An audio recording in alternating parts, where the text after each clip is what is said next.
Hi friends, ഞാനിന്ന് തയ്യാറാക്കുന്നത് മുട്ടയും പഴവും ഉണ്ടെങ്കിൽ വളരെ ഈസി ആയിട്ട് തന്നെ തയ്യാറാക്കിയെടുക്കാൻ പറ്റുന്ന ഒരു സ്നാക്സിൻ്റെ റെസിപ്പിയാണ്.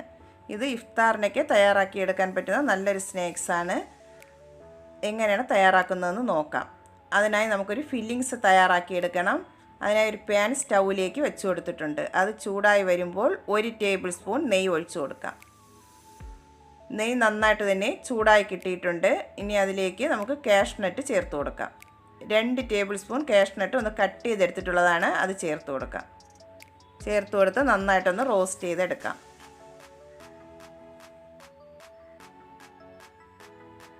കാഷ്നട്ട് റോസ്റ്റായി വരുമ്പോൾ കിസ്മിസും കൂടെ ചേർത്ത് കൊടുക്കാം. കിസ്മിസും കൂടെ ചേർത്ത് ഒന്ന് റോസ്റ്റ് ചെയ്തെടുക്കാം. കാഷ്നട്ടും കിസ്മിസൊക്കെ ഓരോരുത്തരുടെ ആവശ്യാനുസരണം ചേർത്ത് കൊടുക്കാവുന്നതാണ്. കിസ്മിസും കാഷ്നട്ടൊക്കെ റോസ്റ്റായി വന്നിട്ടുണ്ട്. ഇനി അതിലേക്ക് ചേർത്ത് കൊടുക്കേണ്ടത് 1 കപ്പ് തേങ്ങ ചിരകിയതാണ്, അതും കൂടെ ചേർത്ത് കൊടുക്കാം. മധുരത്തിന് ആവശ്യമായിട്ടുള്ള 2 ടേബിൾ സ്പൂൺ പഞ്ചസാരയും കൂടെ ചേർത്ത് കൊടുക്കുന്നുണ്ട്. പഴത്തിൻ്റെ മധുരം നോക്കിയിട്ട് വേണം മധുരം ചേർത്ത് കൊടുക്കാനായിട്ട്. പഞ്ചസാരയും കൂടെ ചേർത്തതിന് ശേഷം എല്ലാം കൂടെ നന്നായിട്ടൊന്ന് മിക്സ് ചെയ്തെടുക്കാം. ജസ്റ്റ് ഒന്ന് മിക്സ് ചെയ്തെടുത്താൽ മതിയാവും. തേങ്ങ ഒരുപാടങ്ങ് റോസ്റ്റായി വരേണ്ട ആവശ്യമില്ല.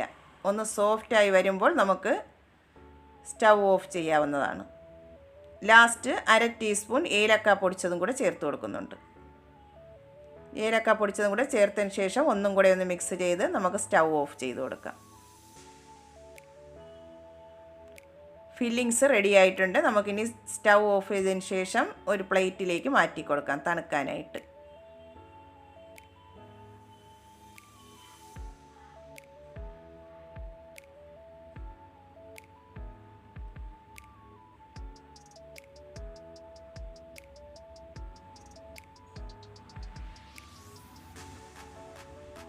ഞാനിവിടെ സ്നാക്സ് തയ്യാറാക്കാനായി 4 ഏത്തപ്പഴമാണ് എടുത്തിട്ടുള്ളത്. ഇതുപോലുള്ള ഒരു മീഡിയം പഴുപ്പുള്ള പഴമാണ് എടുത്തിട്ടുള്ളത്. ഇതിനെ ഒന്ന് കട്ട് ചെയ്തെടുക്കണം.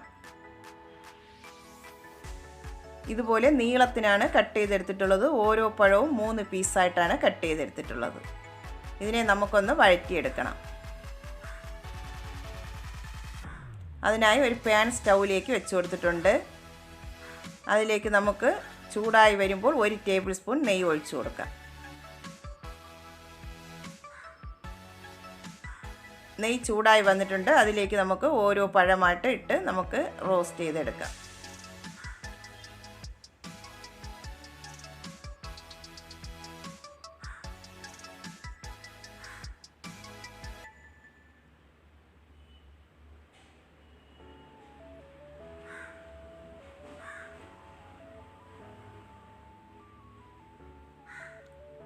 ഒരു വശം റെഡിയാവുമ്പോൾ നമുക്ക് മറിച്ചും തിരിച്ചുമിട്ട് നന്നായിട്ടൊന്ന് വഴറ്റിയെടുക്കാം.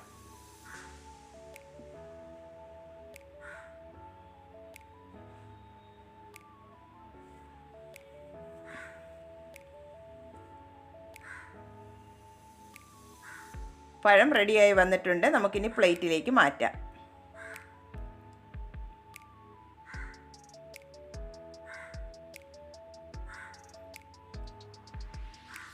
ബാക്കിയുള്ള പഴവും കൂടെ ആ നെയ്യിലേക്ക് ചേർത്ത് കൊടുത്ത് ഒന്ന് വാട്ടിയെടുക്കാം.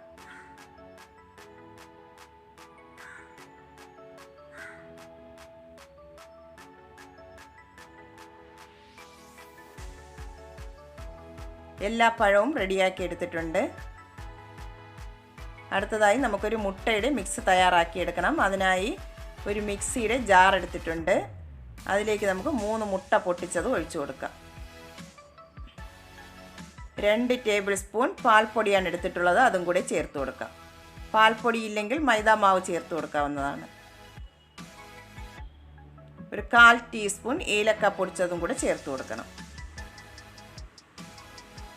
1 ടീസ്പൂൺ പഞ്ചസാരയും കൂടെ ചേർത്ത് കൊടുക്കുന്നുണ്ട്. എന്നിട്ട് നന്നായിട്ടൊന്ന് അടിച്ചെടുക്കാം.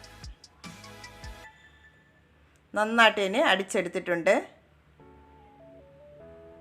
ഇനി നമുക്ക് തയ്യാറാക്കാൻ തുടങ്ങാം. അതിനായി ഒരു ചുവട് കട്ടിയുള്ള പാൻ സ്റ്റൗവിലേക്ക് വെച്ച് കൊടുത്തിട്ടുണ്ട്. അത് 5 മിനിറ്റ് ഒന്ന് പ്രീ ഹീറ്റ് ചെയ്തെടുത്തതിന് ശേഷം അതിൻ്റെ പുറത്തായി ഞാനിവിടെ ഒരു സോസ് പാൻ വെച്ച് കൊടുത്തിട്ടുണ്ട്. അതും ഒന്ന് ചൂടായി വരുമ്പോൾ അതിലേക്ക് നെയ്യ് എല്ലാ ഭാഗത്തുമായിട്ട് ഒന്ന് സ്പ്രെഡ് ചെയ്ത് കൊടുക്കണം.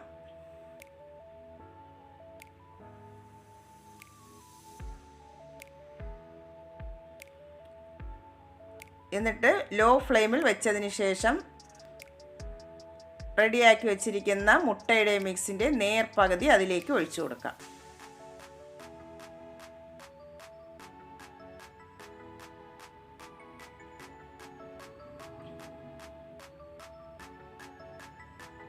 എന്നിട്ട് നന്നായിട്ടൊന്ന് ചുറ്റിച്ചെടുക്കാം. എന്നിട്ട് 2-3 മിനിറ്റ് ഒന്ന് അടച്ച് വെച്ച് ഒന്ന് സെറ്റ് ആവുന്നതുവരെ ഒന്ന് വെയിറ്റ് ചെയ്യാം. ഒന്ന് സെറ്റായി വന്നിട്ടുണ്ട്. ഇനി നമുക്ക് വാട്ടി വെച്ചിരിക്കുന്ന പഴം അതിൻ്റെ പുറത്തായിട്ട് വെച്ച് കൊടുക്കാം.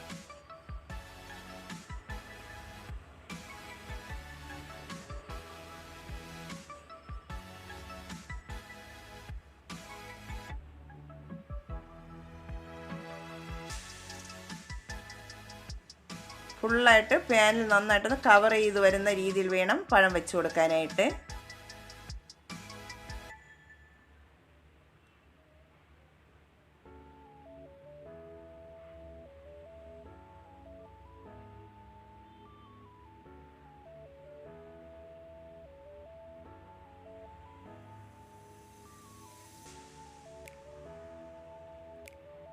ഗ്യാപ്പുള്ള ഭാഗമെല്ലാം നന്നായിട്ടൊന്ന് ഫില്ല് ചെയ്ത് കൊടുക്കണം.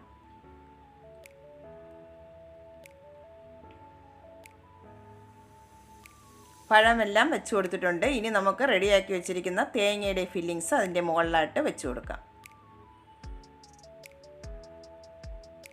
നന്നായിട്ട് നിരത്തി വേണം വെച്ച് കൊടുക്കാനായിട്ട്.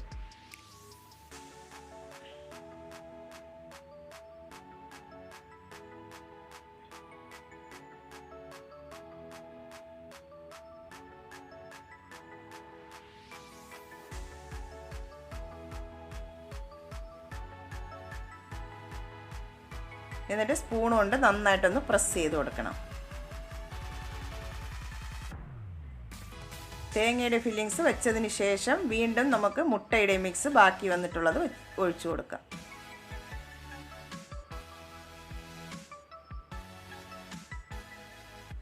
അതിൻ്റെ പുറത്ത് അടുത്ത ലെയറായിട്ട് വീണ്ടും ബാക്കി വന്നിട്ടുള്ള പഴം അതിൻ്റെ പുറത്തായിട്ട് ഇതുപോലെ നിരത്തി വെച്ച് കൊടുക്കാം.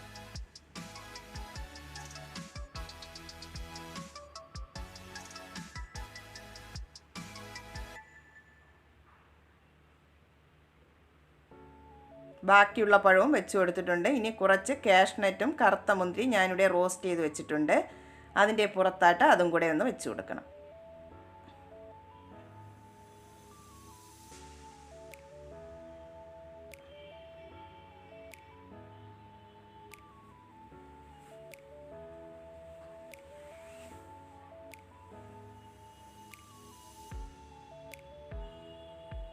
ലാസ്റ്റ് ഞാനിവിടെ ഒരു മുട്ടയും കൂടെ ഒന്ന് ബീറ്റ് ചെയ്തെടുത്തിട്ടുണ്ട്.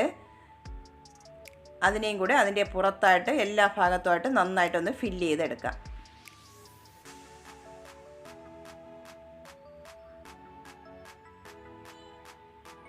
ഒരു സ്പൂൺ കൊണ്ട് ഗ്യാപ്പുള്ള ഭാഗമെല്ലാം നന്നായിട്ടൊന്ന് ഫില്ല് ചെയ്തെടുക്കണം. നന്നായിട്ട് തന്നെ ഫില്ല് ചെയ്തെടുത്തിട്ടുണ്ട്. നമുക്കിനി ഇത് അടച്ച് വെച്ച് ഒരു 20 മിനിറ്റ് ഒന്ന് ബേക്ക് ചെയ്തെടുക്കാം. 20 മിനിറ്റ് ആയിട്ടുണ്ട്. നന്നായിട്ട് തന്നെ റെഡിയായി വന്നിട്ടുണ്ട്. നമുക്കിനി ഇത് വേറൊരു പ്ലേറ്റിലേക്ക് മാറ്റി കൊടുക്കാം.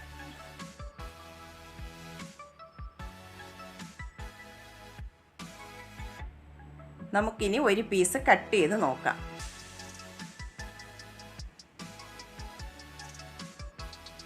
നല്ല ടേസ്റ്റി ആയിട്ട് ഉണ്ടാക്കാൻ പറ്റിയ നല്ലൊരു സ്നാക്സാണിത്. എല്ലാവരും ഒന്ന് തയ്യാറാക്കി നോക്കണം. എന്നിട്ട് ഫീഡ്ബാക്ക് അറിയിക്കാൻ മറക്കല്ലേ. അതുപോലെ ഈ വീഡിയോ ഇഷ്ടമാവുന്നെങ്കിൽ ഒന്ന് ലൈക്ക് ചെയ്യാനും ഷെയർ ചെയ്യാനും സബ്സ്ക്രൈബ് ചെയ്തൊന്ന് സപ്പോർട്ടും കൂടെ ചെയ്യണേ. ഇത് ഇഫ്താറിനൊക്കെ വളരെ ഈസി ആയിട്ട് തന്നെ നമുക്ക് തയ്യാറാക്കിയെടുക്കാൻ പറ്റും. നല്ല ടേസ്റ്റുമാണിത്. എല്ലാവരും ഒന്ന് തയ്യാറാക്കി നോക്കണം.